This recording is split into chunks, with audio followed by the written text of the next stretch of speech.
close friends, you and Cynthia. Cynthia and Cal. No, we hate each other. She's a bitch.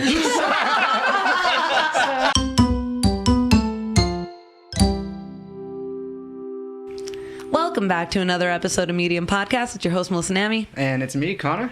And for today's guests, we have the hosts of the Comfort Zone podcast, Cal and Cynthia. What's up, guys? Hi, I'm Cal. Cynthia, hello. Hello. Glad to be here. I'm happy to have you both here. It's been very nice to meet you both today. Just so the world knows, we just met for the first time. Yes, we did. Yeah. We've known Connor for months because he's been helping us with our podcast. So he's doing an amazing job. The Comfort Zone podcast. Yeah, the Comfort Zone podcast. I had the pleasure of listening to your first episode today. Oh, thank you. And I thoroughly enjoyed it. I believe the story you're going to be telling, Cal, is going to be one that is going to inspire a lot of people and bring salvation to a lot of people. I hope so. I just hope just telling my story and the terrible things that happen to people and having somebody come in and helping you to understand yourself and accept yourself, and it's very important to self. I said I want to end with that. We're going to go all over the place. Let's start with that. It's fun. Tangents are fun. Tell me about your podcast. Still in with it because I will always have something to say, no matter what you do, because I like just telling my truth. And see, the purpose of this podcast is how you're choosing to express yourself. Right. And this is the medium in which you both decided to express yourselves. The medium you guys decided to tell your stories with, right? But this is me writing my book. Mm-hmm. And it's telling my truth, but it's doing it in the modern days environment and not just writing a book, because I don't know if everybody's going to read or what, but they'll listen to it maybe, and eventually maybe we'll be on film or whatever, but I don't care. It's not my forte. I just want to tell my story. But I also want to have the podcast tell other people's stories. It's not just about me. There's other people that have a story to tell, and everyone does have a story to tell. Yes. And I'm going to say, when Cal approached me about this, I'm not sure. I'm not really great on camera. I'm not really a podcaster. It's just not my nature.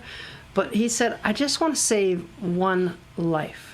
So if we can reach one person, that one person can listen to this show, and we both have experiences with suicide attempts and feeling bad about ourselves.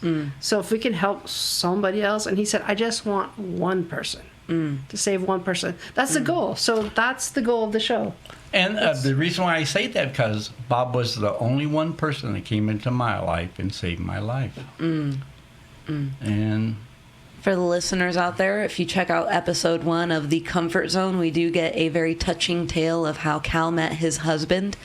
And correct me if I'm wrong, is it late husband? Mm-hmm. I'm sorry for your loss. He passed away in December 2018. But we were together 49 years, so it was an amazing life. That's beautiful. Yeah.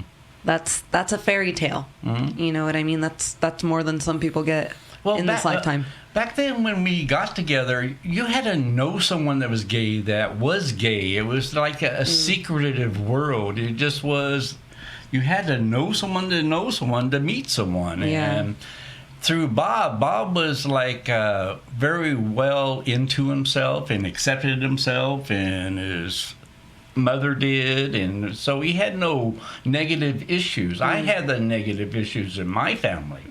So he didn't. So he had gay friends. So I met all his gay friends, and that's how I got adapted to the gay world. It was through Bob and the friends he knew. And that was amazing. How old were you when you met Bob? I was 15 and a half years old. That's gorgeous. How old were you when you realized you were gay? I was 14. I would say about 14, close to 15, but when I realized it, that's when I came out to my mother and got the negativity and getting bullied in school. And Trust me, I get it. Being Arab and part of the LGBT community, it's not well received. No. Yeah. No. The beauty of life is going through the negatives and finding yourself and having someone help you through it and to discover your truth. And that negativity is still in your life and it will still always be there. But it made you still become the person you are. Yes. It can be present, but your perspective and how you work around it is what defines you as a... And when you don't deal with yourself, that's when that emptiness happens and that not belonging happens and that... I don't want to say suicide, but it does. I mean, if you don't get any positive environment around you, you lose yourself completely. And you feel... it's just such a black zone. You feel so lost and... You're constantly grabbing at things that you can get approval for. Right. And sometimes those things are so far out of reach that you're just, like you said, in the dark. You can't find nothing. Well, that's why I'm going to just tell you, I know the moment it happened when I met Bob. Because I want to tell you, just something so simple in life. He made me laugh. And I look at myself and I go, where did that come from? How did that happen? How can he change my demeanor? Yeah. And that's when it happened. And he's made me laugh all of my life. Even when we would have fights and I wouldn't talk to him. And Does he make you tear would, up too? he would like say to me, I want to make you laugh. And I go, no, you're not. He just literally look at me, you're going to laugh. And that's all he would say, you're going to laugh. You're going to laugh. And he would do that for 5 minutes. And then finally, I just have to give up and just laugh. Because he just does not like negativity in his life. So that's why he was an amazing man. That's amazing. Yeah. From 15 until, do you mind me asking how old you are now? I'm 70 years old. Spring chicken. So that's your one true love. Ah. 49 I always say he was a gift from God. Holy cow. He was my gift from God. That's so freaking sweet. Yeah. My sister's married to her high school sweetheart, and it's one of my favorite things in the world, like knowing how they've grown and evolved, and they're constantly ever changing with one another. It's a definition of love that transcends itself. Yeah. You know, because you can love a person in the moment for a portion of time, wherever you feel as though you're in cohesion with one another, but to go 49 years. 49 years. And those aren't stagnant years. You're evolving from 15 to 50 and you guys did that dance together. And we've done amazing things in our lives, and that'll be in our podcast and the things we've done and accomplished. And I feel like this is such a fun episode to kick off Pride Month with. yeah. Because you guys, this episode's coming out tomorrow. You guys are our first episode of June. I think it's a great time to just say, like, you're loved, right? Everyone out there that's listening, if anyone's listening, you are loved. Their Most message. definitely. Yep. Believe it or not, that's what you need to find in your life, is just someone to simply just love you for who you are. It doesn't matter.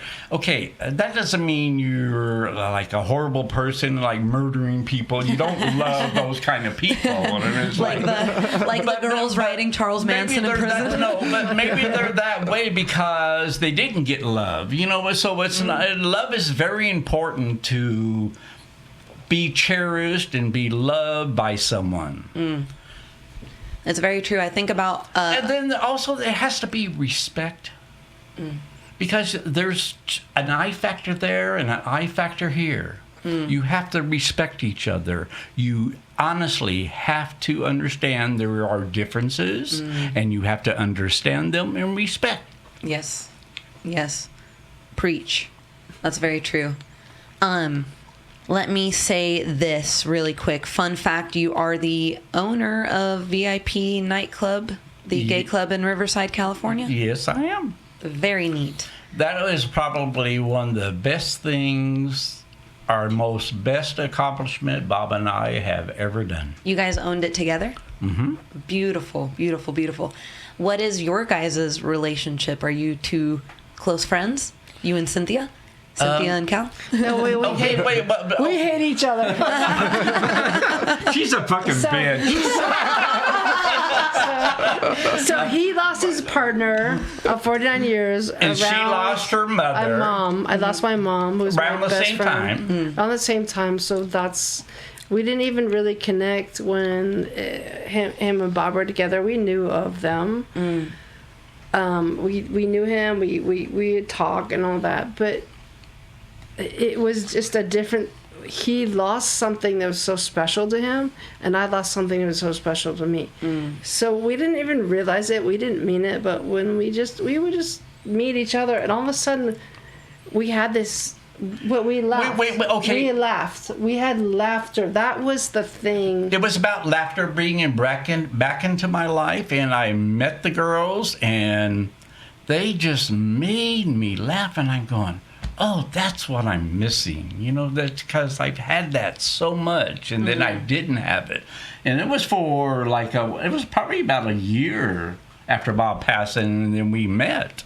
Because David, the owner of the menagerie, he kept me going out. So he took me over to Arts, and the girls were there, and I met the girls again and got reintroduced and started talking, and then we started talking, and we just started having a good time, and then we just laughing. And immediately it was just a connection. And then we met again. Okay, you can tell the story about when you invited me over for dinner. And this is after meeting. And what happened? You know, that's a good story to tell. Okay. Yeah, so we invited Cal over for dinner. So we had a nice dinner, and we had probably way too many drinks. Paint the picture for me We real had quick. Who's probably we? one too many old fashions. Yeah. So he loved. So we would go to a place, and we would have these old fashioned drinks, whiskey and the smoky, The whatever. orange peel. And, Yeah. I know what you're talking about. That's at the Market Broiler. Yeah. They make the best old fashions. Oh my God. Yeah, so They also make the best clam chowder. It's Oh, they do. Oh, but she eats the clam chowder, but she doesn't eat the clam. She just eats the potatoes. I mean, it's still really good. It's still really good. He will. This is gonna be a creepy story. He will take his potatoes out of his chowder and then put it in my bowl. Because you like potatoes. Yeah. Creepy. All right. Okay. Hey, he knows what you like. He's helping you out. Yep. And he's watching his starch intake. But that's what's happened. I mean, why we're doing this podcast, because we've had such an honest friendship and honesty and just, I mean, the negatives and the positives and everything. And it's amazing because it's real life. It's true. And that's what I love about life. I like real people. I don't like liars. I don't like takers and users, and I can spot them like that. But we have such a surreal relationship. It's amazing. I know. Tell me about the story for dinner. You invited Cal over for dinner. I wanted. She's not gonna let that go. No. I just wanted to know. I wanted to know who we was when you said we invited Cal over for dinner. Who's we? So my girlfriend and I. So Beautiful. Okay. So we invited him over for dinner. Yes, we did. Is that the girls when you say the girls? Yeah, the girls. Yeah. Okay. Yes. Beautiful. Yeah. Beautiful. Beautiful. Or it could be the girls. So we had him over for dinner, and I used to be a chef. I used to work in the restaurant industry, so we made a beautiful dinner, and we had some cocktails. But then also I'm like, okay, my girlfriend got me a kit, like a smoking kit to make old fashions. Oh, very cool. So you have to, like a little Burn gun. wood, yeah, so burn and wood. you burn the wood, and so we had it. We were great. And then all of a sudden he's like, okay, I don't think I can go home. And I'm like, I don't think you should go home. So sleep on the couch. He's like, okay. He slept on the couch. But mind you, what she forgot to say, I met all the animals, the cats and the dogs that they had. Except for one. Except for one. And this is the story. So go on. How many animals do you have? Well, right now we have 3 dogs and too many cats, 4 cats. Oh, Nice. Oh, I'm embarrassed. Anyways. Don't be. One of my closest friends has like 18 cats living in her house. Well, I would like to have no cats, but it's okay. It's okay. So anyway, but one of our dogs, he can be a little bit, he's older, he can be a little bit stressful, and he doesn't like new people. Sometimes he can be a little bit aggressive, so when anyone new comes over, I keep him locked up. But he can go outside. I take him outside. He's in the bedroom. We have a slider door, so he's fine. But in the morning, my girlfriend woke up, she opened the door, and then Tucker ran out and he jumps on him. And he's licking his face. And he's like, who the F is this dog? And I go, where'd you fucking come from? I go, what'd they do? Leave the door open? Is it a neighbor's dog or what? I never met this dog. They let him astray. But you All these damn lesbians always picking up dogs on the street. Exactly. Running an animal rescue. Like, what's happening? Hey, I get it. I rescue like a dog a week. Yeah, she's always sending me pictures of dogs and stuff, or like But telling you me want stories something- about dogs that she's rescuing. But It's Tucker hilarious. stuck with me all that day. He was just stuck around me, and he just hung around me all that day. And I don't know why, but see, I love animals, and He's the one that's hard to win over too. yeah, Tucker. yeah, he was the difficult child, but he sure loved me. But did that not make you the best breakfast of your life? Oh yeah. She knew I came from Texas and country breakfasts and all that kind of stuff. So she literally made me a country breakfast. Oh wow, yummy with potatoes. Hash browns, gravy, biscuits, right? Yeah, biscuits and gravy. Yeah. And real bacon. They're vegetarian, so they Well, are not vegetarian, but they're limited. I don't eat eat beef or pork, but I Eat make it for fish. him. So Yeah, she made it for me. She made me real bacon and turkey bacon. Yummy, Yeah. delicious. It was. It was very good. Very good. You used to be a chef. I You was said? amazed that she did it. I mean, she went out of her way and didn't even tell me. Just like, oh. You didn't know she used to be a chef? No, I knew that, but it wasn't. And you it was- still were surprised, Cal. Like, I thought she was just fibbing. see, I thought she was joking, but No, I figure we all had hangovers that morning, so no one's going to want to feel like doing anything. Very true. Because of that damn old-fashioned kid. Yeah. How awesome. So that's very cool. And did you said you knew him before, or did you guys meet? no, we met before. So when I first met my girlfriend, so she'd been to his club before and she knew them, but I didn't really know them. But one time, this was the best. I love this story. But we were in Palm Springs, and then Bob was very more serious, even though I don't know Bob from, like, I know Bob from him, but I know Yes. Bob from my experience, and he was very serious. So You knew him from afar. Yes, Yeah, from her, exactly. yeah. So when I saw them in Palm Springs, we're having brunch, and they're having brunch, and she's like, my girlfriend, she's like, oh my gosh, they own the VIP. I'm like, oh, okay. She's like, no.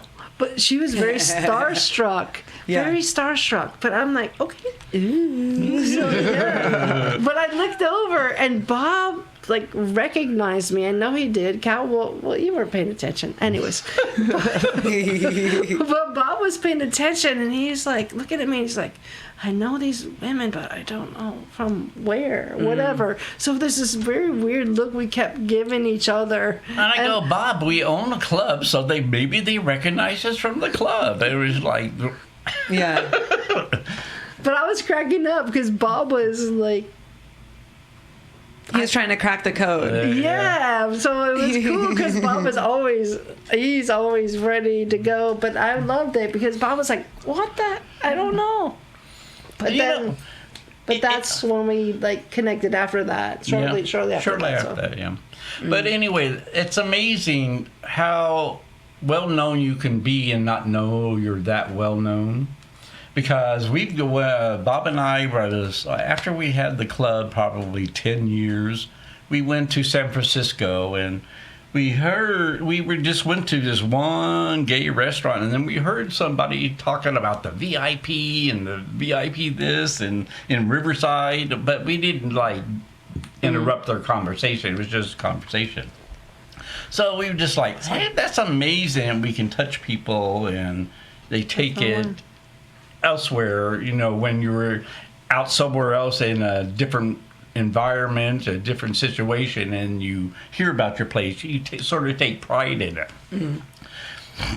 And then what was really, really happened to Bob and I, we went to Puerto Vallarta, and we were going there twice a year for many years. And we went to this private island where you have to take this little boat over to the private island, and then you have an experience there. And as we're in the boat, Bob and I started saying something and laughing, and then all we hear is, Bob, Cal, is that you? It was one of our customers, and it was like from a while ago because he was younger and he was older, and he's like vacationing at the same time. Wow. So it's just weird how the world works and brings little elements of things in your life. So it's amazing. Simultaneously, it's such a small world, but you are a large individual in the community. It seems like, you know what I mean? Yeah. So that has a way to highlight it. Yeah. It confirms it. It's like it's your destiny. It's your purpose. It's your reasoning for being here. So let me ask that: what drove you to nightlife? There's so many options for businesses throughout the IE. I'm curious when it opened and what made you decide I want to not only open up an LGBTQ community area, but like a nightclub. It's a nightclub, right? Right. Yeah. It's a nightclub restaurant. We had to be a restaurant to allow younger people in. Okay. So that's how we became 18 and over. Okay. So we did the restaurant. But the reason being is Bob and I owned a business way before we opened up the nightclub. Bob was opened up a security company, and we had over hundreds, and it grew up to have hundreds and hundreds of employees.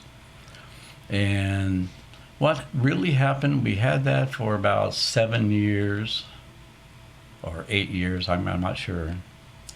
But it ended like in 91 because we had so many workman's comp claims and all that kind of stuff that happened to that business. Mm-hmm. Because we had like car accidents and. Well, security is pretty scary. Like if you're doing the security part, I can only imagine people getting into little tussles and stuff. We did contracts for the Tyler Mall. We did contracts for the San Bernardino. What do you call it? Orange, or is it Fairgrounds? Oh yes, I know what you're talking about. Yeah. And so we did all those security things, and so. But anyway, after workman's comp got so much, we were paying so much for workman's comp because all the claims that were done with the hundreds of employees that we had. So we were forced to close that out. But we just liquidated everything, sold off the accounts. And so then we were just sitting around, and early 92, we were just going, what can we do? And Bob goes, when we were young, I was a little bit older and you were young, and we didn't have that many places we can go to. And there's only one gay bar here in Riverside, and that was the Menagerie. The Menage was already open. Yeah, it was already there, yeah. It was there for many years. Madeline opened up that bar. I think we talk about this in one of my episodes. Yeah. But anyway, so when he just like came up and he was just, why don't we just open up a gay bar, but open it up for 18 and over, different type of business, not trying to take away from Madeline, but allowing younger people to meet people like themselves, professionals, just anybody, So it's just, so he said, let's do that. And so then we just hired a realtor to start looking for buildings and locations, and Bob kept coming to this place. It was called Felipe's Italian Grotto, and it was closed for many, many years. And anyway, every time we go in there, I get disgusted because there was dead rats and cockroaches. But Bob was such a visionary. He just... Felipe's Italian Grosso. What? But anyway, so I couldn't see his vision, but he just said, this is the perfect place. And it was just like...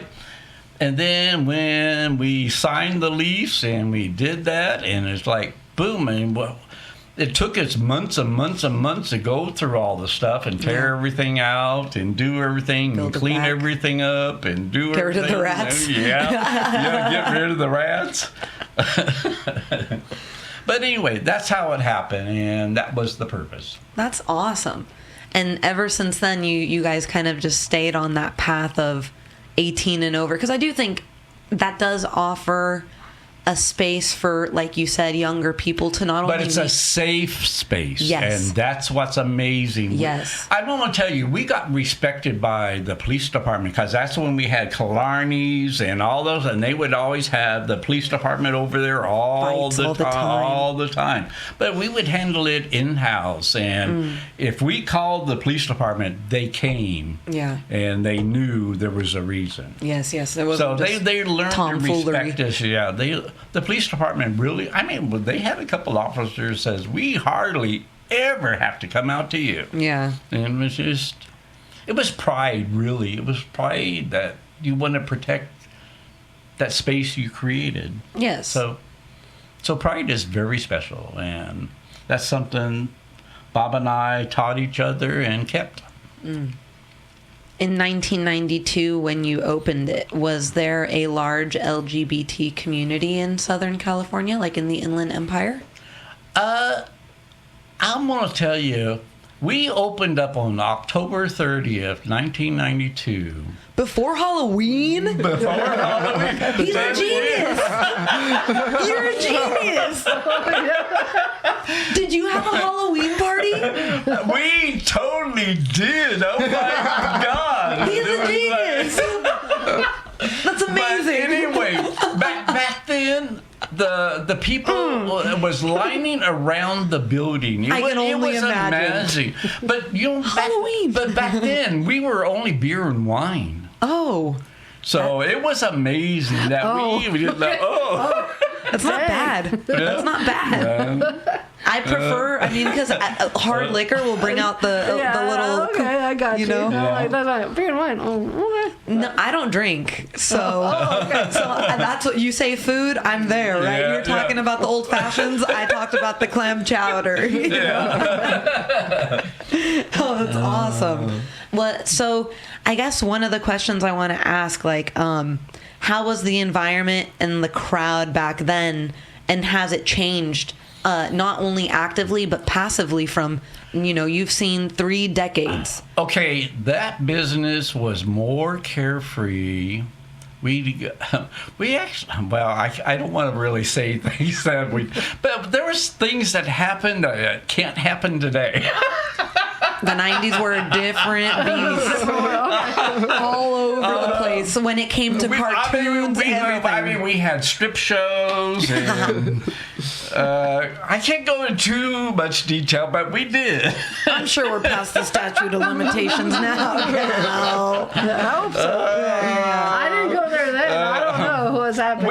We had a code when something was being done, it can't be done. Yes. I've worked in restaurants my whole life. What happens in the restaurant stays in the restaurant. It's the little monkeys, right? You see no evil, speak no evil. But our business has had its good times and it's had its bad times. Bob and I were getting so depressed because business was going down and we were pouring more of our personal money back into the business. So depression started hitting in about poor business. And so, we've gone through everything. And then we went through a period where we hired Tabitha Takes Over, and she came in and took over the bar, and it put it out nationally, and then that helped us up. It helped boost us up again. Very cool. It revitalized the place a little bit. He cried on the episode. I saw him cry, but it's okay. What is this show? It's called Tabitha Takes Over? Okay, Tabitha Takes Over. She originally started in New York, and it was more like a hairdresser store and all that kind of stuff. But as she was getting popular, she started doing other businesses, and then that's when she chose us. Yeah, so she comes in, she says, "Give me your keys and get out." And so she takes over. She trains, she redoes the whole place. Okay, yeah. And she trains people and trains the staff, whatever. So, but ours wasn't really a makeover. It was just like getting us more back into being a family and that kind of, reconnecting. Honey, I found it right here, season 5. I've watched it. I'm gonna have to It's watch on it Bravo. afterwards. I love Bravo. Big fan. But I'm saying, see, that's our truth. So, what year did Tabitha take over? Oh God, I don't remember. I don't remember. I don't remember the year. Well, because the YouTube video it was uploaded in 2023, but that looks like 2013. It looks like 2013. 2013. Yeah, that sounds right. Yeah. Here we are. Okay. Yeah. Very cool. I'm very interested in this. Was that fun being part of a reality TV show? That's kind of not a lot of people do that. Not a lot of people. Well, maybe that's why I'm open to do this, because it wasn't scared of being known. It's just. I did a show out. I do stand-up comedy, and I did a show out in. Gosh, I'm horrible because I'm forgetting the name of the. Hemet? Hemet? It might be Hemet. Yeah, I think it's Derby's Bar and Grill. It was the name of it. I don't know. But they were on Bar Rescue. Oh, Bar Rescue. Yeah. So yeah, it's in Hemet. Oh my God, I was having a brain fart. Sorry, Derby's Bar and Grill that was on Bar That's Rescue. Okay, we all have them. Yeah, right. But that's really neat now. That's like two establishments that I know of that have been part of a reality TV show. That's cool. That's neat. Was it fun? Yeah. Were you? It was, but it was our reality. All of our faults were there. Exposed. Yes. And, all your vulnerabilities. Yeah. Especially, right? You're talking. Especially when they said to me, Cal's constantly drinking. He's always drinking. Well, Tabitha sounds like a meanie. She sounds like a bully. She's tough.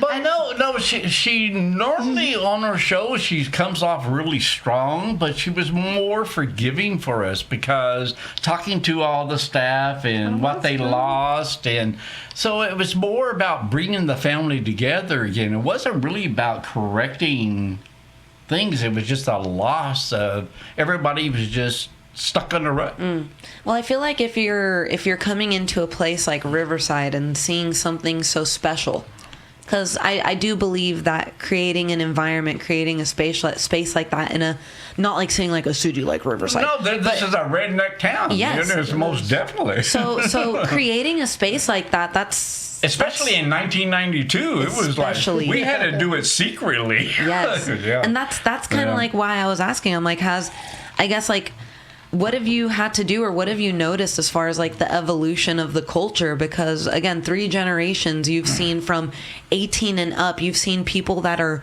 18-year-olds looking at 30-year-olds in love, seeing partnerships, seeing what their future can look like. You have people older looking at the youth thinking, man, I mean, I don't know, maybe I'm like bad, but you're mentioning, oh, you had to know somebody to know somebody back in the day. Now, that's not the case at all. All I can tell you is we've known so many people that met and became couples or business partners, and just so many things by just meeting in one place. Yes. And we've seen the youth grow up to be professional people. We've seen youth grow up to have a lifetime partner, or I mean, Bob's even helped people that he sees a young group and they have negativity like abuse. He will sit there and talk to them and tell them. He would take the time. He would take the time out of himself. Sometimes that's all it takes. Yeah, and he just talked to them and what people were saying is the reason why we open up the bar is so Bob loves young people. Because they hear my story that I was young, he was older, and I go. By what, like 3 years? No. 5 years. 5 years. Well, it's 4.5 years, because. A humbug. But, it's not much. But anyway, there was rumors going on. We don't believe what people say because we know what we do, and I have stories to tell that proves that. But anyway. He would just talk to the young ones, and he would listen to them, and that's all it was. That we weren't going for sexual experiences or anything like that, because we were just so much in love with each other. Our purpose was to provide a safe environment for young people to meet people, so they can meet people they can respect. You wanted to create a comfort zone. Yeah, comfort zone. Yeah, good way. But he would just introduce people to people, but he would never make them socialize with anyone. It was like your choice. I'll introduce you to this one or this one or this one, but it's up to you to carry on the friendship. Yes. It's not up to us. It's your connection, not mine. Yes. But it was a different world, though. So when you, I don't know, even I'm not as old as Cal, but close. You were 2. I remember when he was telling the story, you were like, oh, back then I was 2. Exactly. Yeah. So I had my issues with people like, judging me, but whatever, when I wanted to come out. But I remember, like, I asked a friend, a neighbor, and I said, wow, because both her and her sister are both lesbians. So I said, wow, that must have been hard for your family. How was that for your... She's like, what do you mean? Yeah. They were just accepting? Yeah. Yes. I'm like... What year was this? Yeah, exactly. That was like 10 years ago. Dang. So I'm like, well, I didn't have that because my mom told me, like, okay, don't give up on boys. It's okay. I think maybe you're just mixed up. It's okay. Same. Exactly. It's okay. It's okay. I still love you, but don't. It's okay, right? It's okay. I'm like, okay. But okay, it's not okay, but okay. But then when I asked my friend, like, she was younger than me. She was like, I don't know, 10 years younger than me. And I'm like, oh, how was it for your family, though? She's like, what do you mean? I'm like, what do you mean? What have I gone through? But I grew up in Michigan. I grew up in a small town. Yeah. So moving out to California, but you experienced that as well, too. So how old were you when you moved here? I was like 23. Okay. How old were you when you came out? 8. 8? I just knew. I don't know. That's awesome. That's I didn't awesome. tell my mom until I was probably like 18. But, Yeah. But I'm like, I'm not fitting in with the girls around me. I just knew that I'm different. Yeah. So I would give my left arm for like my family's reaction to have been like Connor's parents when you told them I was gay. They were probably like, "Yep, knew it." 100%. Yeah, exactly. What took her so long? Like, all right, no problem. We got that. I'm pretty sure that's what your mom told me, if I can remember correctly. I She can't said remember, something but that really sounds funny. like her. Whatever. Oh man. But no, being a Californian, and our rights and everything's protected, because of the laws and stuff. So it's better that way. I mean, it wasn't that way when we came out. I mean, gay marriages didn't come out until 2008 was it? Obama. 8? Yep. Yep. Yeah. Thank you, Obama. But so when you look at the youth of today, is there something that you see that's like drastically different between the culture then and the culture now? Besides like the obvious, like readily accepted and stuff like that. I mean, not readily, but more frequently accepted. I'm seeing more cliquish groups. It's not like everybody knows everyone. So, but again, I'm not there in the nighttime evenings. My business partner, Mitch, he takes care. He's actually taken care of the business since Bob passed away, and it's like you've taken more of a passive role. Yeah. I just do what I have to do. You deserve it. Yeah. That's what you're the Papa Bear. You're one of the original Papa Bears.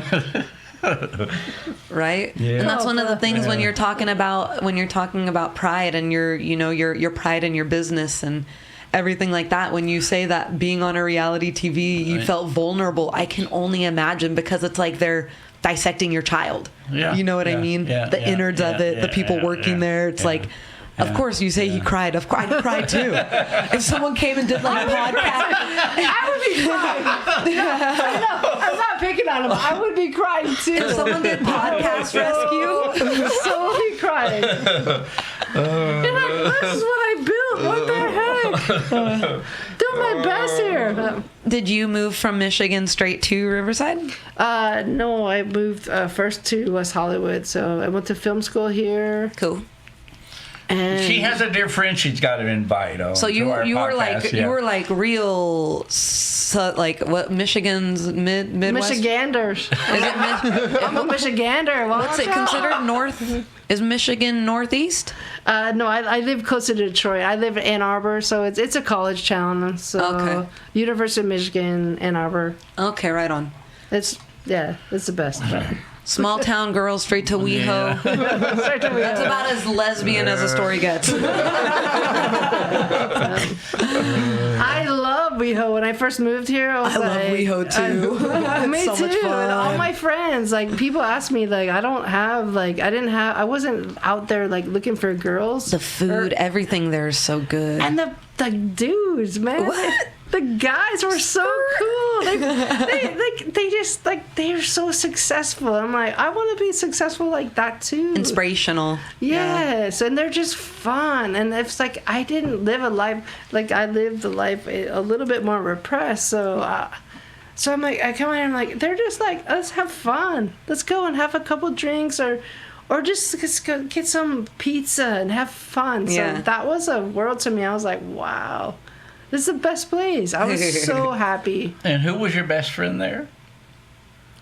All right. Well, his name is Jorge. So maybe he will come on. For a gay guy, Jorge is like a good name. And he's like, I don't want to be called George. My name is Jorge. I'm like, okay. So, but then we would go out, we'd hang out, and they were like, oh, it's a whore and a sin because my name is Cynthia. But my mom nicknamed me Sin. So it's a whore and a sin. I'm like, oh, God. What a perfect duo. Maybe not, but okay. But that's how our friendship is. We've heard so many of self-life stories and experiences, and we share a lot, and that's why it's come to the comfort zone so far. That's gorgeous. Yeah. Now, Cal, did you grow up in California? I was born in Long Beach, California, but my family worked for Boeing. My stepfather and my mother worked for Boeing, and they would have contracts, and they would be out here in California. But I was born in California before my mother met my stepfather, and moved back to Texas. and we were raised in my childhood, I was raised in Waco, Texas. Okay. I did talk about my family unit and what happened in an episode, so I don't want to elaborate too much. But anyway, I was born in Long Beach, but in my childhood I was raised in Texas, and wound up when I met Bob back in Long Beach. Okay. Bob was born in Long Beach, and that's where we met, in Long Beach. So you're 15 years old, living in Long Beach. 15 and a half years old. I'm glad you moved out of Waco, Texas. Yeah, me too. What are they known for? Why is that name like it's reminding me of something? It's David, I think, Koresh or whatever. Yeah. There was a cult there, right? Yeah, the cult, people yeah. who wore red and stuff like that? Yeah. Did you see that? Yes, I saw it. No, I didn't see it there. No. I've seen it on TV. I wasn't there. I was like, what year was that? I was too young to even That's how pay I met him. I attention. rescued him. I rescued him from that cult. I said, Cal, There's let's go. no way I was there. She didn't let you drink the juice. I know. Let's go, Cal. No, I just meant I've seen it. The documentaries and stuff. I've seen it.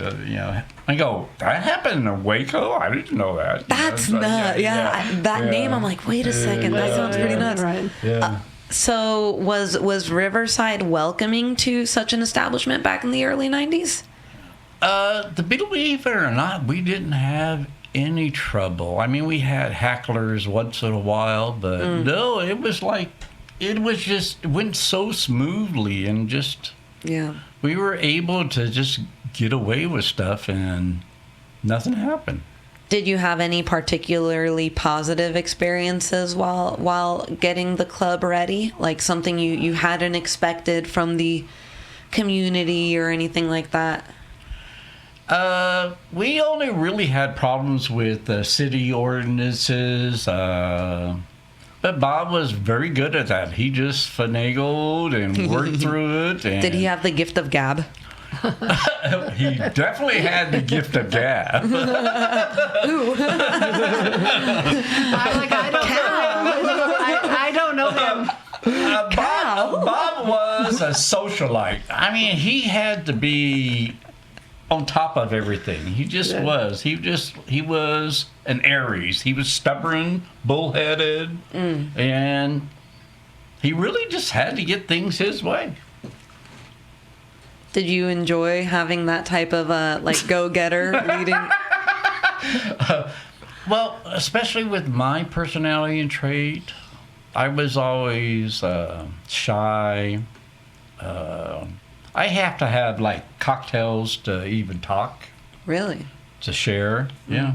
You have to get socially lubricated. Yeah. No, it just it gets rid of that self-awareness of self and that little voice. Shy, that it shuts that little bitch up. Other words, I can't talk like this if I'm just normal. I can do it with the girls because we've had so many conversations. We can have this conversation. You're able to take that veil down naturally. Right. I can take it with them, but with the public or even with customers, Bob would be right on them, talking to them and whatever. Me, nope.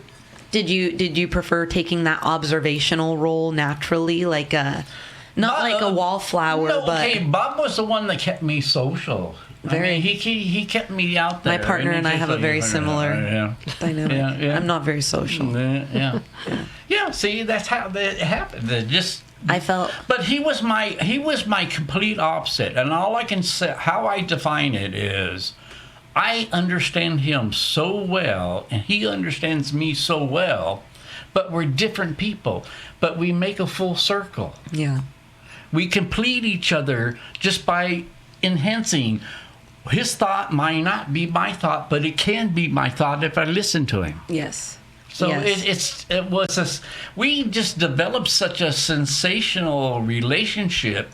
We can even have a fight, and then the last thing we say is, "I love you." Yes.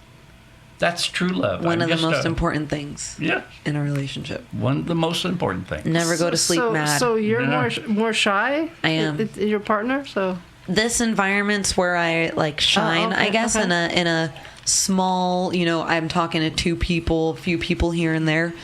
That's where I do my best. But the second we're in a group setting, I like to take a step back and observe. I'll give input. That's all I do is watch people. Yes. Yeah, watch. Yes. Watch. Just kind of perch up. Yeah. Take a look.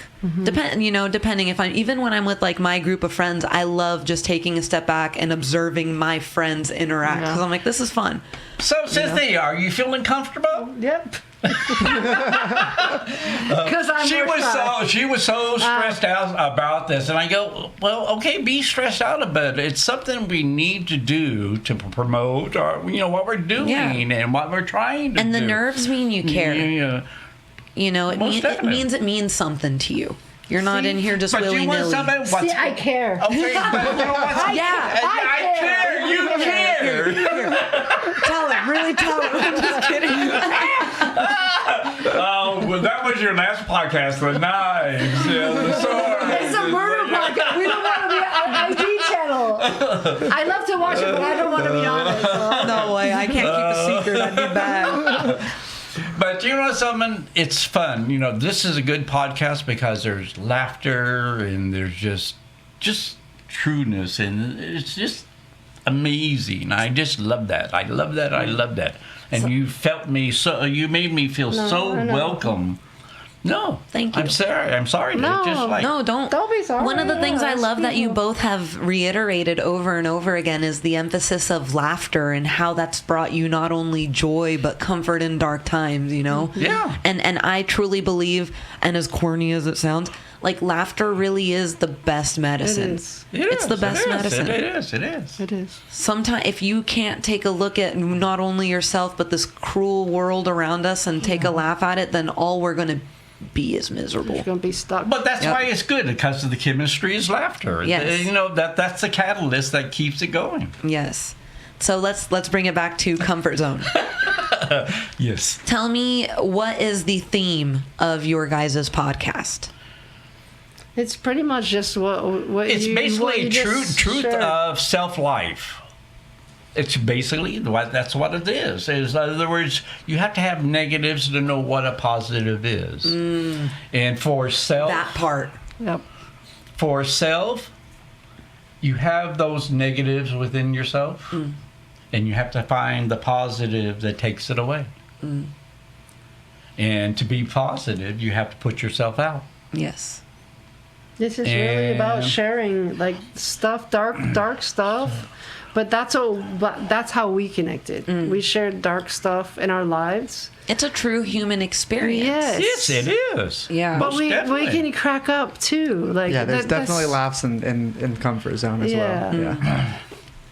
And it's in those moments where you feel probably most human, because you're breaking yourself down to a certain degree, but then when you feel the humility behind it and you're like, you find the humor in that humility. Yeah. Because all of us want to be, strong. We're like, I can handle anything. Yeah. Throw it at me. But not when it's thrown at us, that's when struggle can be real tough. Yeah. And having a podcast with a message reminding people of that, and not only reminding people that it occurs, but showing people what life can be like once you overcome it. Yeah. Is so beautiful. But you want something. I mean, we've been talking about this for a year and a half. Yep. I mean, we were just talking. We should do a podcast. The idea, the ideal of it, just to tell truth and just have a true show and have no lies. And if somebody lies to us, we'll call it out. I mean, it's not. It's about just being a person and speaking your truth. Yes. That's where the value of self comes from. It really does. Yes. And would you have any type of what motivated you to pull the trigger and do it? Like, you said you've been talking about it for a year. What made you decide we're going to do this? We kept talking about it. Every time we were together, we have great conversations. But we tried our own on ourselves. But then I just said, I'm going to go buy the equipment. That's the biggest hurdle right there. Yeah, I just said, okay, let's go. Go. No, but then we still sucked at it. So Yeah, we still sucked at it. Yeah, but Connor, no, Connor came in but months and months ago. We had this equipment, we tried it, and we taped it, and then we lost it, and then we taped it, and we lost it, and it was like, then we couldn't get it back. but there's people in your lives that bring stuff to the table. So it wasn't just us. So we decided to do this, and we tried our best. However, it takes other people. So I don't want to make Connor feel weird, but I try.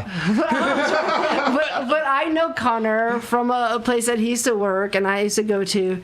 Anyways, but I remember Connor in this way.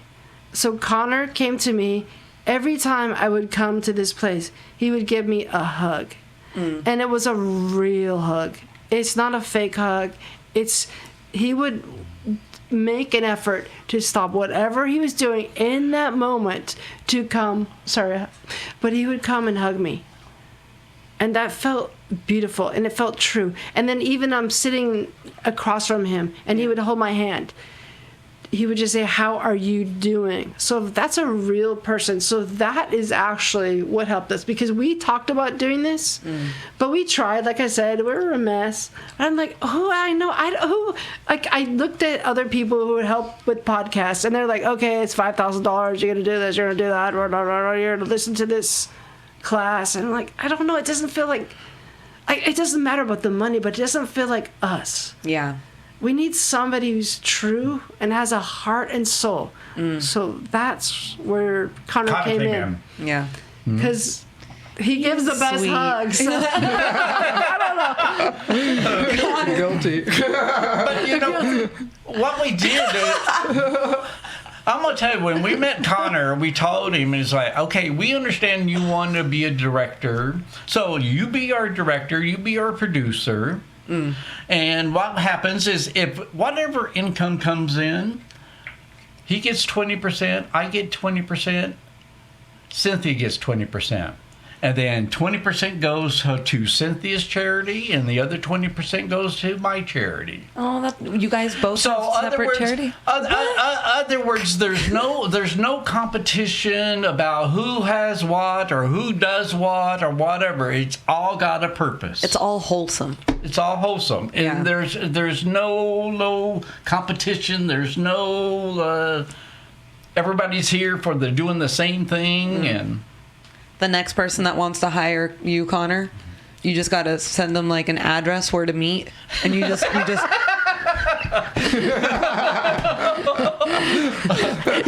You cannot have him. He's ours.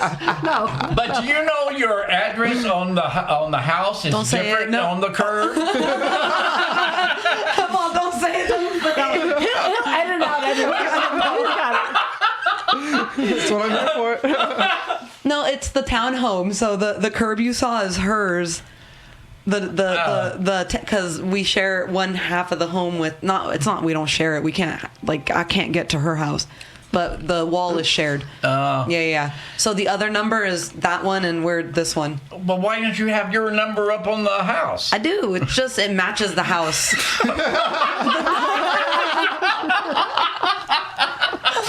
The numbers have rusted brown, and my home is also brown. I want to tell you, it's just a clincher. We were like driving all around trying to get through this gate of yours in this gated town, and then all of a sudden we finally get in, and then we get here and we can't see the address. You're lost. That's why I say call Connor. That's And funny. he was like waving. He's like, "Hi, we're here." And I'm like, "Okay." Yeah, I heard him talking to you. That's why I stepped outside. I was like, let me help out a little bit. I was like stuck back over here in the corner. I go, text Connor. It's not this address. It's got this address and this address, and there's no address that address. Well, now we know. Now we know. Look out. We'll be here tomorrow morning. I don't know coffee. Come on. That's an espresso. if she ever invites us back. No, of course. I look forward to having Well, you she guys doesn't back. have to invite us back. We know where the address, so we're not going to say it on this podcast, but we know where it is, so Thank you. we can be there. So. They're gonna drop it in the comments below. No. 10 people are gonna know where I live. I don't know. You guys have a very fun chemistry, the two of you. Oh, Your friendship and everything. It's a very fun rapport to see play out. I'm excited. Yeah. I look forward to more episodes of All Comfort right. Zone. Well, thank you so much for you. having us on. Tell the I people where to appreciate find you that. guys. I don't know, Connor. Yeah, I'll let them know for you. They're going to be on YouTube, Spotify, and MyFM is going to be Comfort Zone. The first episode will be out by the time this is released. Check it out. And the second episode will be out shortly after. Cal really opens up in that one. It's a really He good does. one. Ooh. He Yeah. really does. Yep. I look forward to it. And then that's going to be the part 2. Is Part when two, I get to yeah. know you a little more, and Yeah. I'm going to want to ask you questions more about you as I get to know you. Because we could probably sit here for like a few hours if we started that right now. You know what I mean? And I don't know how to say this, like the same way you didn't want to like embarrass Connor. I don't want to be like embarrassing, but like I would have never. Like, oh man, how do I say this? Like you think nightclub owner and you think like Party or whatever. too cool for you, you know? Snobbish. Yeah, and you're so kind. You're so warm, and you're very That's thanks to Bob. You know, that's Yeah. all I can tell you because he gave me an amazing, rewarding life. Gosh, you make me want to appreciate my partner more. Yeah. You probably should. Yeah. I do my best to. How many years? 6. 6? Yes. 1, 3, and 7. You pass 7, you've experienced everything you can in a relationship. What is this 137 rule? Is that what's That's what Bob and I have known from all the friends and couples that have gotten together since we've been together, and how it just seems to go that way. 1 is the most difficult because it's different personalities trying to deal with each other and adapting and changing, because when you go in a relationship you both have to be willing to change. yes. So Yes. it's that simple. That's the hard And then part, going but- through the difficulty of like financial jobs, I mean, just everything. And you have to envelop everything into a relationship to survive it. It becomes like a living organism itself It almost. does. It's Yeah, true. Yeah. Yeah. Where it's like 2 life forces just come together and create this symbiotic type of thing. Well, because most parts, when it starts, it's like a magnet. It's like it repels against itself. And you got to like just get it to where it goes together. And, Yes. Yes. And works. Man, what a beautiful story. I look forward to hearing more of it. And Cynthia, I look forward to Thank you. getting to know you more Yeah, too. Thank you so much for having us No. on. We appreciate it. Thank you guys for being here. I appreciate you too. Well, Connor, thank you for setting this Connor, up. Absolutely. Thank you, Connor, for helping us get here. Yeah, So, yeah. Most It's my pleasure, definitely. too. You played Yeah. podcast matchmaker today. Podcast matchmaker. And I love this. I had so much fun. Everybody out there, make sure you tune in to Comfort Zone. Episode 1 is out now. We'll put a link in our episode description for you to find it right below. And follow. Are you guys on Instagram? Or are you guys gonna? There will be an Instagram page that I will link as well, yes. You'll find the Instagram link not only on my Instagram when it comes out, but on Connor's too. And I hope we get on my FM. Yeah, I'm working on it. That's exciting. What is Oh My FM? It's a radio station for gays, and it's nationwide. Very cool. Very cool. Let's go for that, Connor. Yep. You got this. Emails are, we're doing He's a pro. He's gonna give him a hug. That's my strategy, yeah.